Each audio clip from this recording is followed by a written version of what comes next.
I made a game about creating a bullet hell garden in just 48 hours.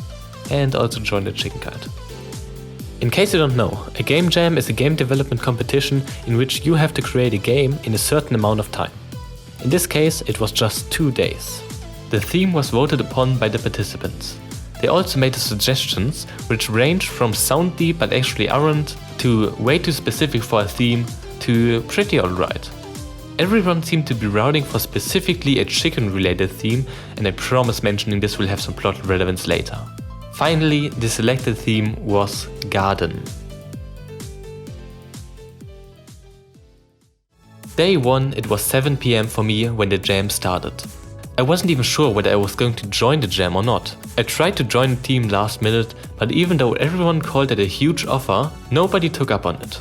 So I didn't even come prepared with any ideas. But I had to do something, so brainstorming concept art plain text file. Here's the idea.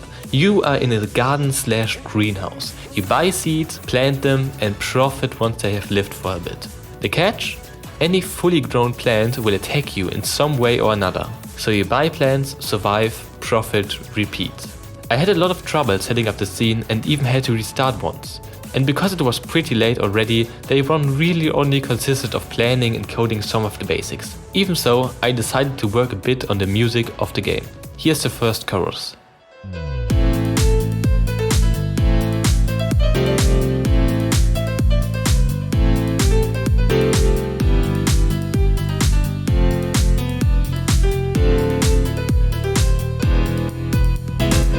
Meanwhile, in the Discord chat, everyone started a cult about the true theme being chickens. Me included, obviously. I never say no to starting a cult. Starting day 2, I began drawing some plants. I wanted around 5 or 6 different growing stages for every single plant. What? 5 or 6 each? Me? I'm not an artist. What was I thinking? The first plant was the carroting. More on the plant types later. The problem with drawing some of the plants was that they have to rotate towards the player, which made drawing them quite difficult and the final results looked nonsensical. So I quickly started planning my plants around them staying fixed. I drew the first 4 plants plus the icons and even some plant pots, then went back into Unity. I decided on the ways the player would interact with the game. Unfortunately, my decisions were pretty bad. So you have to stand on these panels to purchase, then click the HUD to select the plants, and finally click the pot. 2 of these 3 steps were a terrible design decision when considering the limited attention span of the average game jam player and the limited amount of time I had for making a tutorial. Anyways, for the jam I borrowed some code for the coins from my other game to Retier, which I intend to make a video about soon as well. Back to making music, I planned out what events should happen at what point in time. Right, events, I didn't even mention. The game will not be looping. Instead, a playthrough will be 5 minutes long for everyone. And in order to make those 5 minutes more interesting, I decided to add events at certain times, such as an event that discounts all items by 50% or an event that makes everything twice as deadly. Unlocking new plants also happens through the event system. Yet again, no one really seemed to pay attention to the events while playing, but I'm sure it could entice some people to go for a high score. The music reflects the events with various intensity levels, for once not making use of adaptive soundtrack. The song also starts with 4 bars of violins playing tremolo, during which the game plays a small cutscene. I have no idea why I always go this far for a game jam game. Making a cutscene is just overkill. I really should have used the time to make a tutorial instead, or to design a better HUD. Back to producing music, I made whatever this is.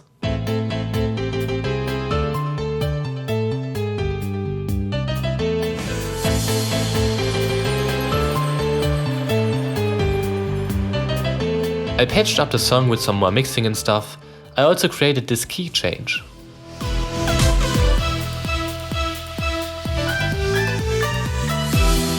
And yeah, that was about it. The entire song took a bit over 3 hours to complete. I'm not gonna play it here, but you can listen to it on newgrounds.com. Here's a quick sample.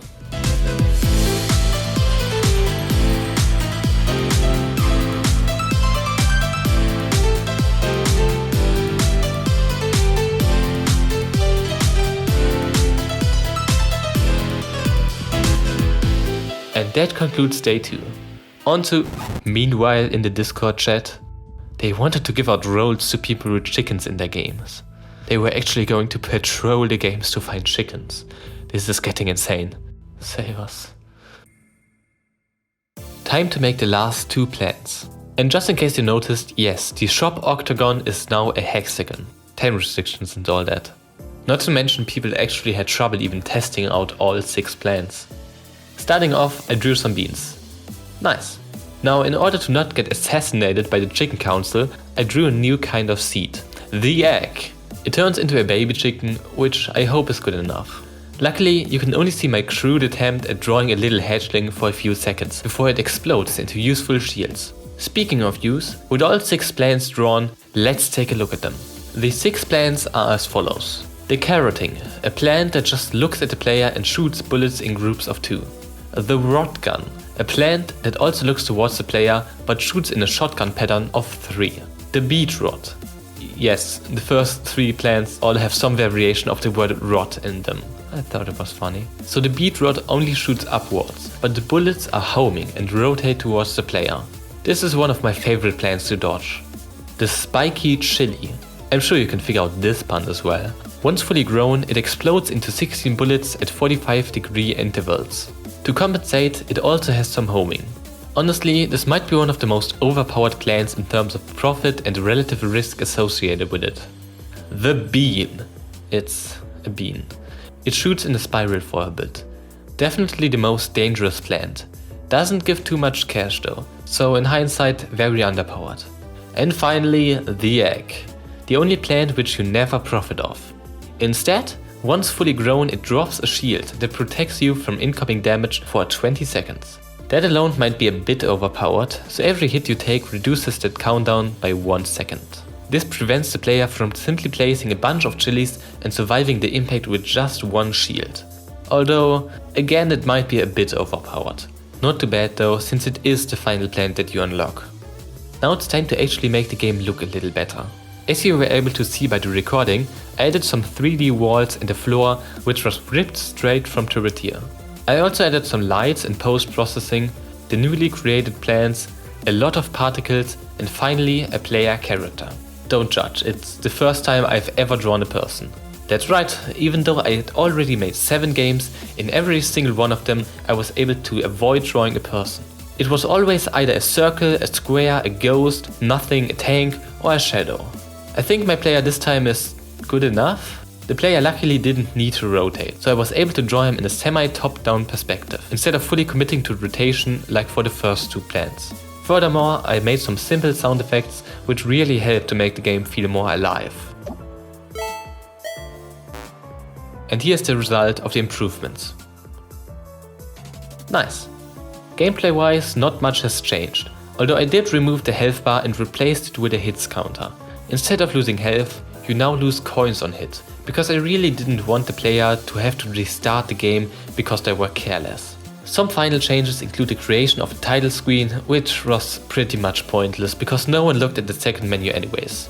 And I also made the rest of the events. And finally, I created the icon for the game and submitted it. And after a week of voting, the results came in and I got 5th, which is not bad, I guess. Compared to my first 2 winning entries, I'd say this game was better, and that's a shame. I think it's mainly a combination of the surprisingly low amount of participation this time around, huge opposing team sizes and weird choices for the controls. What was really annoying this time around though, was that I would have come 3rd if itch.io didn't lower my score for not having enough votes. Yeah, I even would have come 1st in audio as well. And yes, that is using their raw score too. It's not too bad though, you can't win them all and it's all really just about having fun anyways. Just like all the other ones, this jam has taught me a lot. Criticism mainly involved a lack of tutorials as expected. Although I would also like to mention that the atmosphere of the game is very different from what I had imagined.